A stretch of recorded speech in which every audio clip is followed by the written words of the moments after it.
You ready? Sazarc attack All right. going thick on the back. We're going to heat lots of stacks, and we don't want to frack.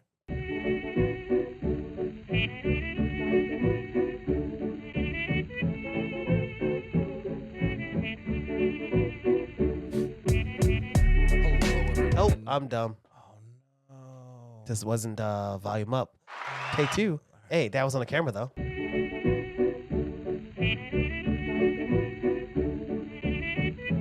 Oh, hold that. Hello, everyone, and welcome to a fantastic episode of Was That in Good Taste presents Behind the Bar. I'm going to be one of your hosts today, and my name's going to be Chandler Phillips, and with me, as always, is your other host. Just call me James. And call him James we shall. Today we have one of the perhaps oldest cocktails ever on record, the archetypical cocktail, featuring some notable players in the game. But Remember to do all the stuff. Remember to like, comment, and subscribe. Reset. Tell me and count to 1 million, please. Thank you, Siri. ChatGPT, count to 1,000. Thank you. Oh, that's so many. Why does the ChatGPT only get 1,000? Because racism. Oh, okay. The Sazerac attack, old as shit. Yes, the Sazerac cocktail is perhaps it's credited with being the oldest recorded modern cocktail. It can trace its origins back almost to the 1700s. There's a lot of things going into it. The first time it was actually written down in a cocktail book was in 1908 by a guy who was the accountant and then the restaurant owner. He was a guy who worked for the guy. He was the guy who made it Had a guy. and then the guy who worked for him made it and then consolidated it and made it a thing. So kind of like a McDonald's thing, like a Roy, whatever the guy's name is. Yeah. It's like he helped some other guy, then he took it and made it his own. Exactly. And then the next thing you know, they're rocking around talking about this is mine. Now I own this. This is precisely correct. And well, except one of them, the guy who's the guy, he bequeathed it. He said, "Listen, I'm Seswell T. Taylor." yeah. Is that the guy Seswell T. Taylor? Sewell T. Taylor. Sewell T. Taylor. So if we want to get for realsies about it, this is the specifically the New Orleans style of the Sazerac, which it originated in New Orleans. So this is probably the more traditional approach to it, but it all starts way back when in 1795 with a man named Anthony, Anton, and how much? It's Antone. Antone? Antone. Antoine? Anton. You know what? Anthony. Tomato. I say Annie. Amity Pichards. Now this guy, entrepreneur, medicine man, he came up with Pichards bitters, which is initially it was like a medicinal stomach kind of stomach ache elixir tonic that just featured a variety of herbs and spices. Now he came over to New Orleans from where did he come from? From a place in the Caribbean. San Domingo. That's what it was. He was initially a refugee.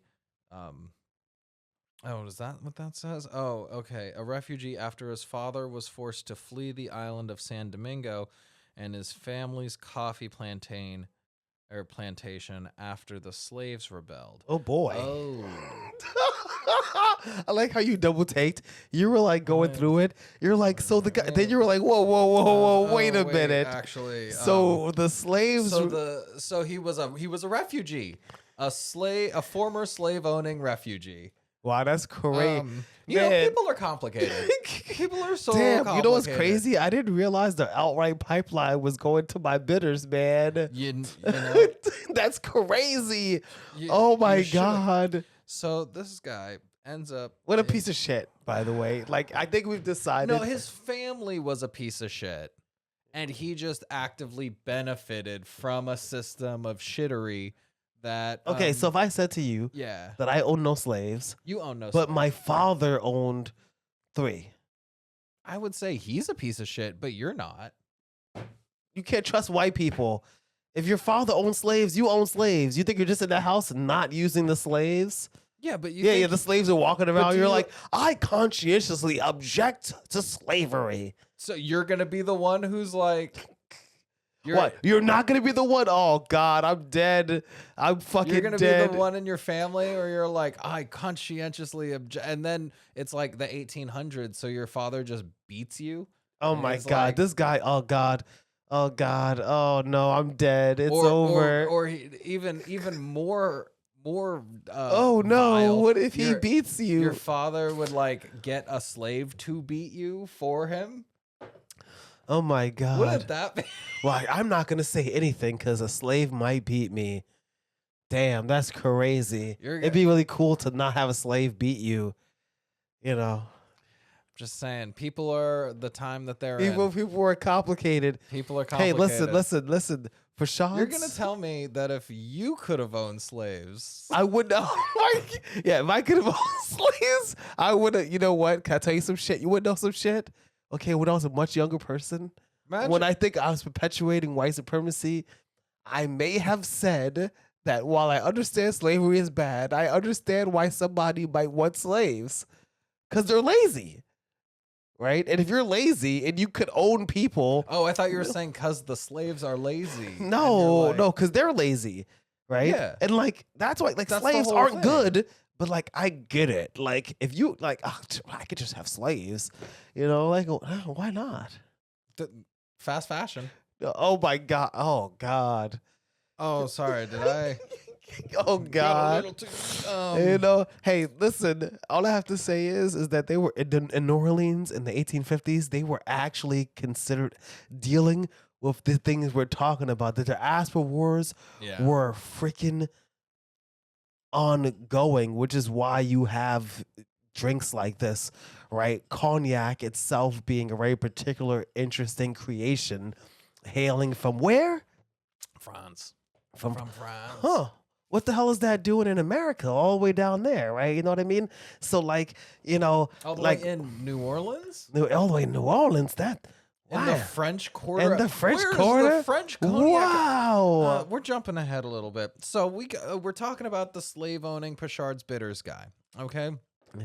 He sets up My shop. tonic is good and delicious.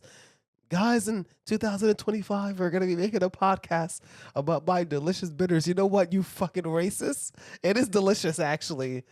Pritchard's Bitters are delicious. It's Racists know their way around a flavor palette. It's crazy. Where do you think they stole all the recipes from? God. What's the point of stealing all recipes if you This is actually the recipe of one of the slaves. Probably. Oh, God. What a refugee. Yeah. You know, and he a real shot of Shakur right there. He came to America just seeking a better, more fruitful life. Anywho, there was this guy. There was also a guy sometime like a good amount later. Like, so this dude was like late 1700s going into the 1800s, Pritchard's. Then skip ahead. We're gonna jump ahead to like 1850. That's when Sewell T. Taylor is working at bars, and he's like, you know what? I've been a restaurateur. I've been doing all this stuff. I'm gonna be a cognac sales agent, like a cognac rep for a French cognac supplier that was like Domaine du something blah blah blah Sazarc. Cognac is blowing up. The quarter is bumping. It seems like a joke, but yeah, no, and people are getting turned the fuck up. Yeah. And there's like the British are doing a bunch of fucking taxes on all their other booze, so why not?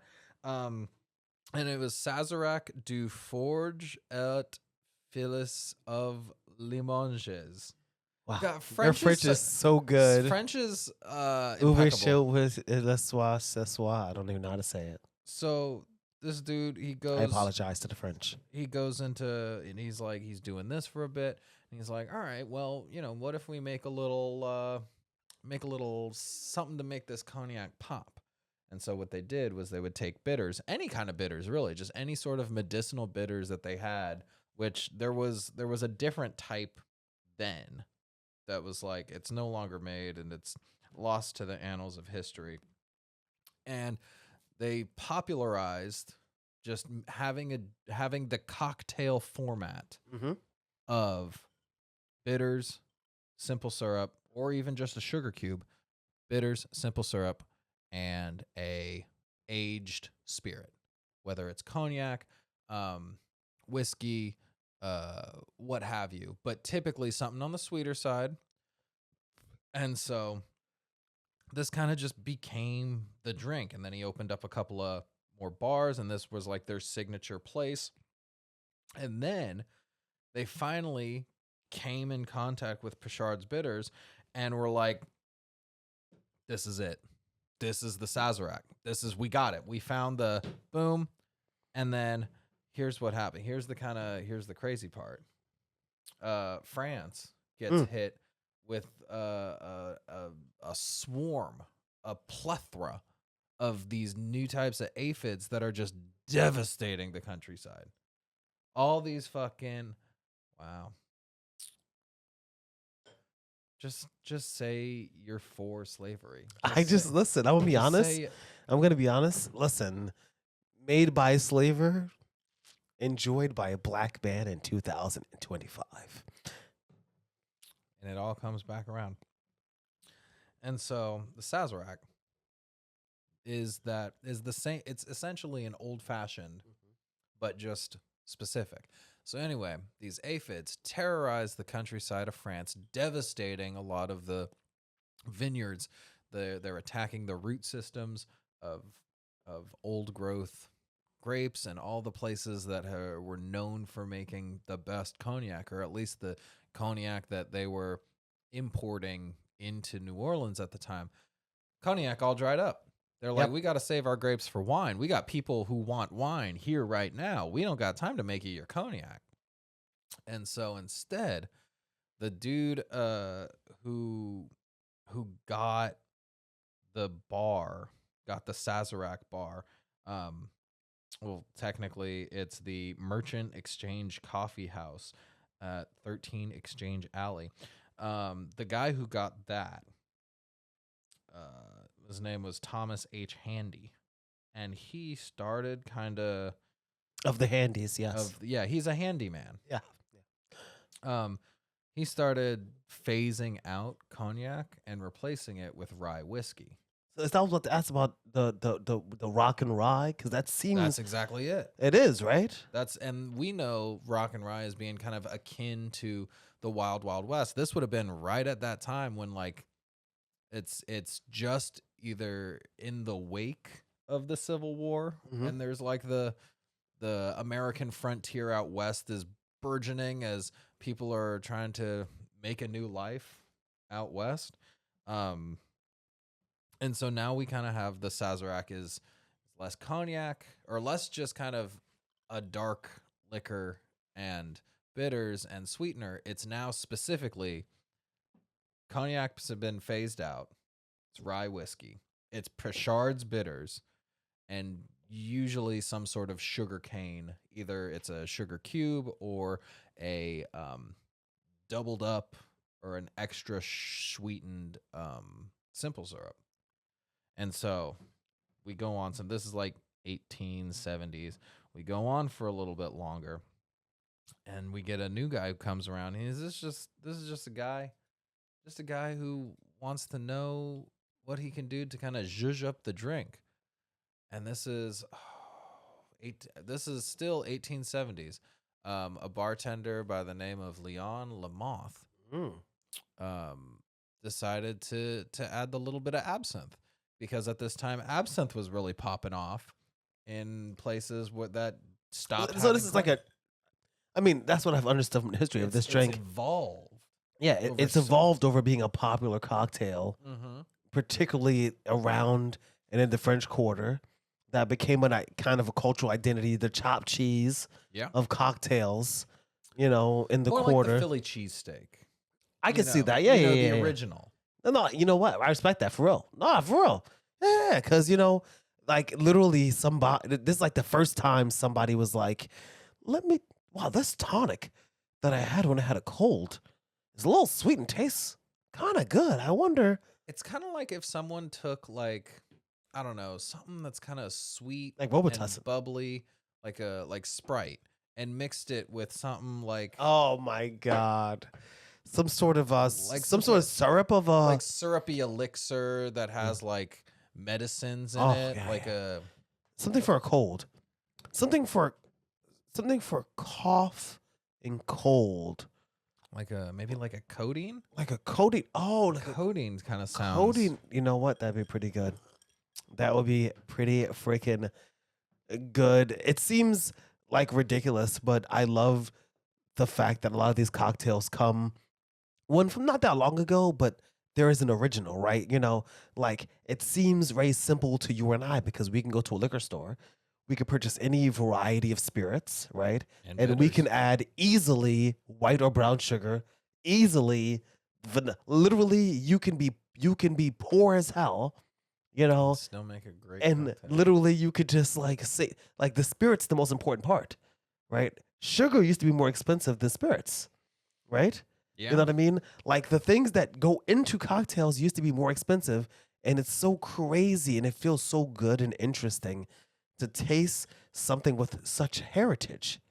Well, and I love when cocktails too kind of trace their lineage back to like utility. Mm-hmm. Like there's people were like, "Oh, I have an upset stomach, and so I'll put this bitters in with essentially cleaning agent." Mm-hmm. Like they want to they're like, "Oh, I got shot in the war and I need to sanitize my wound. Let me pour some whiskey into it." Though you would, like, if you're ever going to sanitize with alcohol, remember, go overproof and try to use non-aged spirits. Clear spirits are going to be the best way to go. And, vodka, it can kill some germs, but it's not going to hit Lysol levels. For that, you're going to need Everclear. Also, can I just say, or you can boil your vodka. Could you imagine washing your wounds with whiskey and actually the wounds would have been minor and would have healed fine, but actually you get a random rare disease from some place that the wood was at? Because that is actually the kind of thing that can happen. Don't do that. Yeah. That's with open wounds. You actually supposed to leave open if they're not, if they're not bleeding out, to let them fucking. You can't do. What are you gonna do about it? Oh yeah, I'm gonna put something that was on my mouth. Oh yeah, I'm gonna drink the movies, swig from the bottle, pour it on the wound. Yeah. I hope you enjoy dying. Oh, I mean, they're gonna at least be a little drunk, so they might. They might enjoy dying a little. But imagine the difference. You're in a quarter, right? There's ladies of the night. Hey, I'm pro sex work. Ladies so even back then, I would have been like walking by cheering, woo, Whoa. And imagine being in the quarter, stumbling, drunk, face down, and it comes up. But what comes up is facades. What comes up is a delicious dark spirit or cognac. Way better than Coors Light or like a well whiskey. They were slumming it in class. And it seems like a joke, but like you said, this is a tonic. But there was medicine.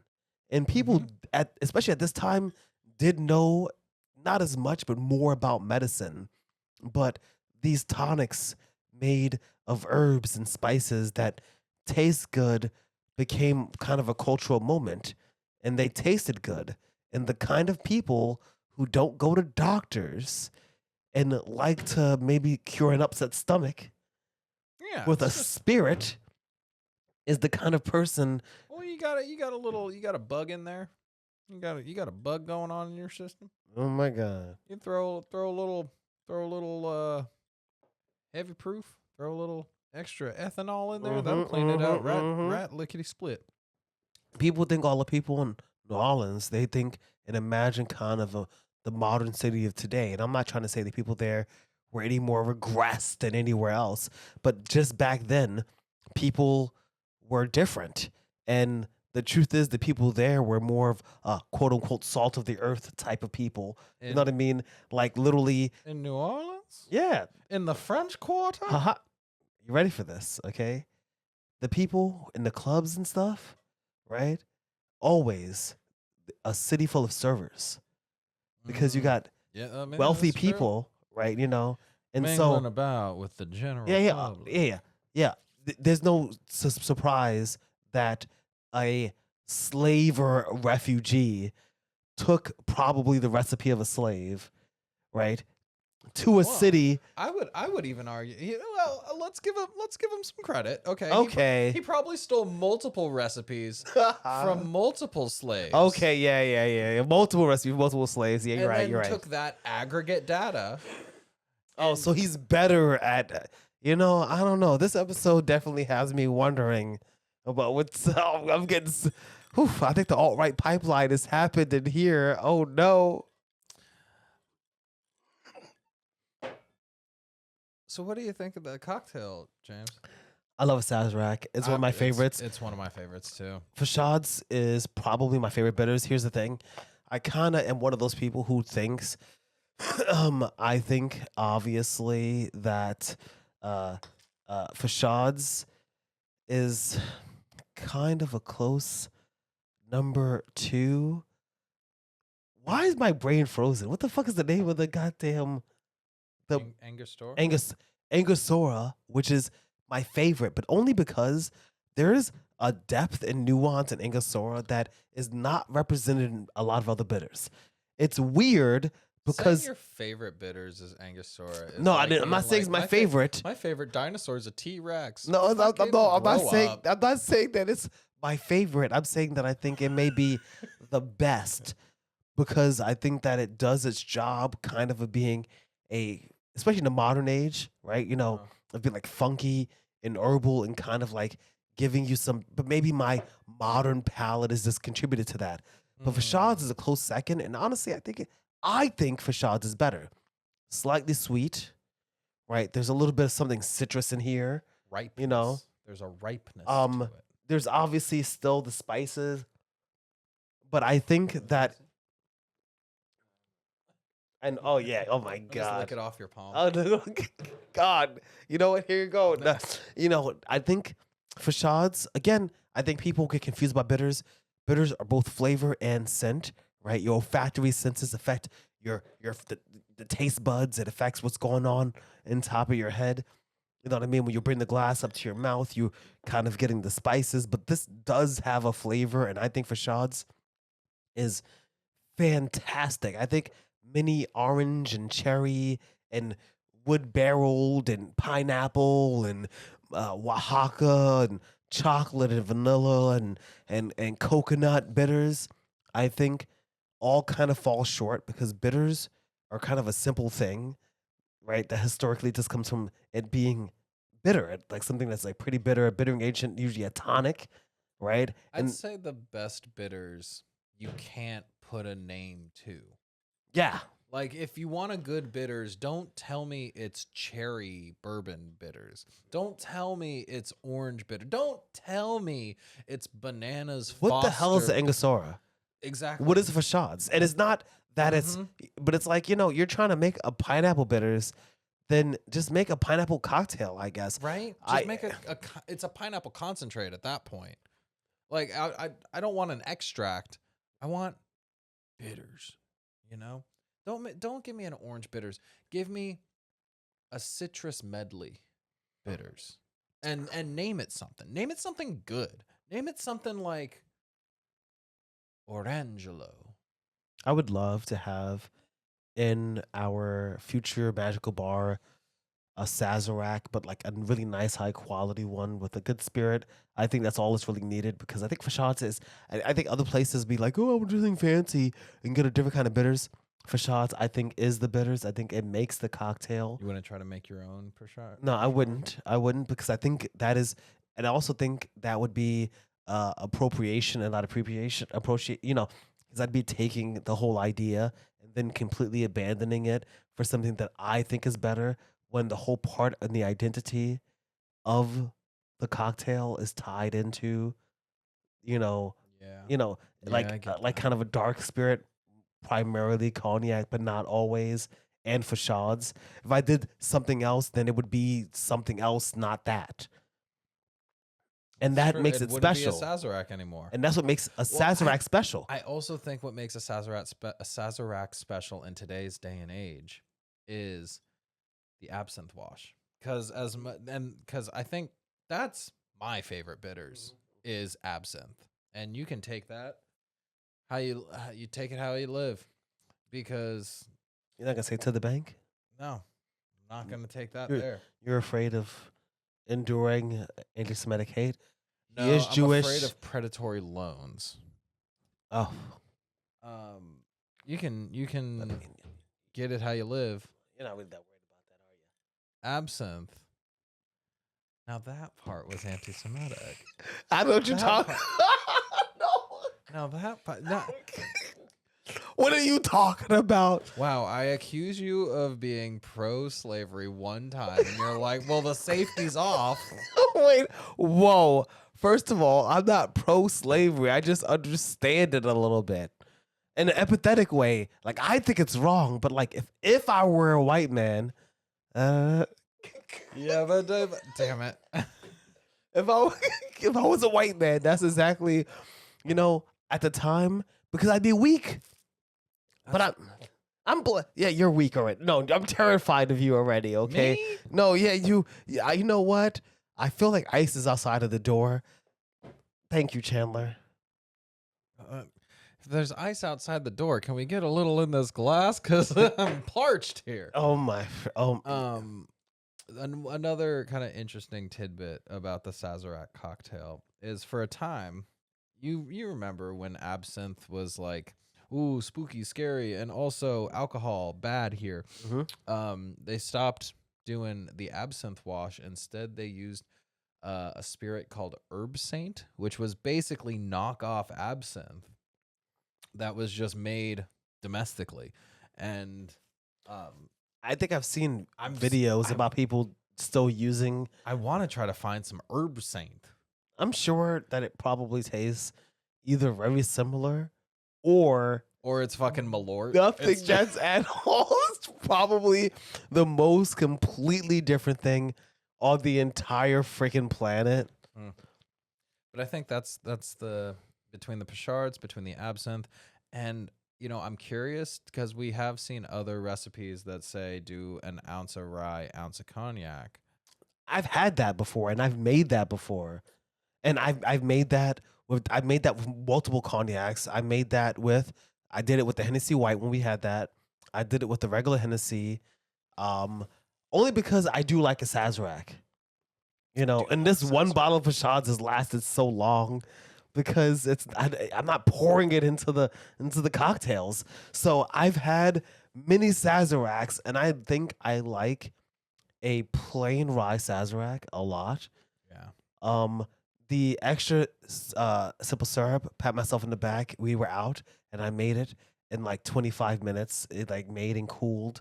Mm-hmm. Okay, it was pretty impressive. And it was actually a pretty complex method for a simple syrup. Hey, but it ended up in the thing, chilled, not melting the ice and shit. It did what it was supposed to. Extra sweet, which was on purpose because I know it had to have some heft for a Sazerac. I think that helps because the rye and the Pichards kind of pack a punch. I think in the future, I do like this rye. This rye lends itself very well to a good Sazerac. I think in the future, I would want an overproofed rye, like maybe a 1776. I mean, I'm not going to say this is overproof. Something that's got a little bit more panache. At 90 proof, I think this does have more panache, and I think that you might just be conditioned personally. I feel like it's a little panache-less. Yeah, this is 90 proof, man. That's. I think this. Well, again, the recipes I'm looking at, they're all like, oh, get a 100 proof. Get 100 proof. All right. Maybe 10 proof short. I apologize. Get 100 proof. Get 100 proof. Get 100. I apologize. Let's do a land acknowledgement for the people in the French Quarter who take a Sazerac as part of their cultural identity. I understand, and I apologize for and continuing. That's the funniest part about land acknowledgement because I'm gonna still do it. Right. To bastardize a cocktail that you find personally tying into your cultural identity. So there you go. Well, as we wrap up, that was a very gracious and very diplomatic cocktail. Usually, by the way, you do a land acknowledgement at the beginning, but yeah, they forget it by the time it's over. You wanna close with a land acknowledgement. Ever since 2008, the Sazerac has been the official city cocktail of New Orleans. There was actually a motion passed in their local government to establish that, and even after it went and it was shot down a couple times, and they finally got it past 2008. The Sazerac is such a beautiful combination of elements between the ambitiousness, the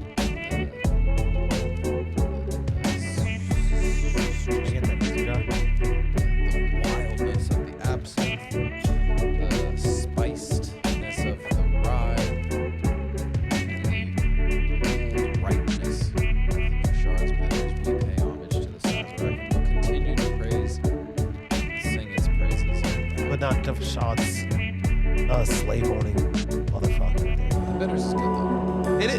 It's way good. Bitters is good.